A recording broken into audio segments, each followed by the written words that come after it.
Hello everyone, welcome to Inside Hockey's 2010 Men's Ice Hockey National Tournament Preview. My name is Kevin Edelson. To my right is Tim Rosenthal. We're breaking down the bracket region by region. Our next stop is in Albany as we look at the East Regional. We'll take a look at the four teams in that regional. It's going to be Denver playing RIT in the 1-4 matchup, and then a very good matchup with Cornell taking on New Hampshire in the 2-3 matchup. We'll start first with Denver, the number one seed in the East Regional. They're going to be taking on a local team. It's still about 8 hours away, maybe a little less. Maybe more like 6 or so in the RIT Tigers, and you have to think that Denver's going to be favored, especially with Mark Chevry, Hobie Baker, candidate in goal. RIT's still in upstate New York, right? Just still, yeah, still in upstate New York.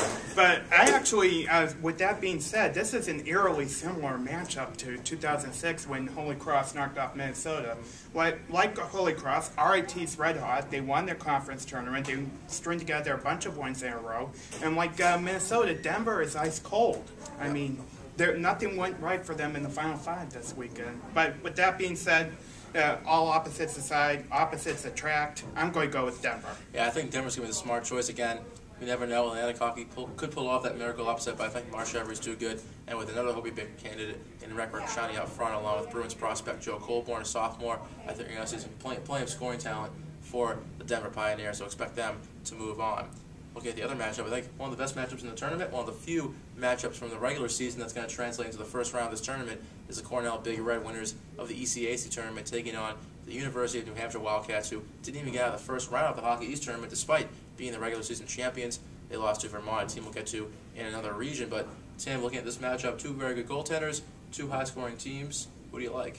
This is actually a strange matchup, not only because they faced each other back in January, but because you don't know what to expect from UNH. I mean, you can see them score 6 goals one game, and then the next game you can see them not even get 10 shots on goal. I mean, it's been that type of year.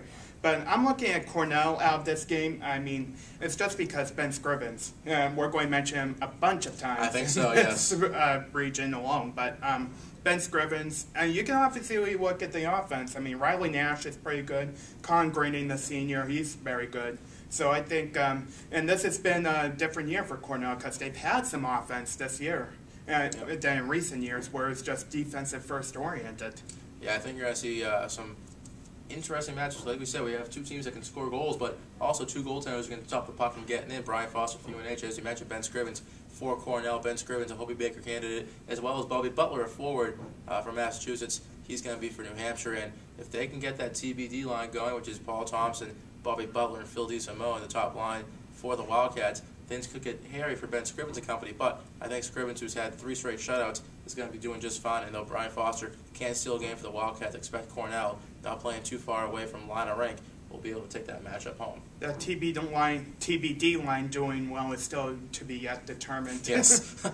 So we both have Cornell moving on. We both have Denver moving on.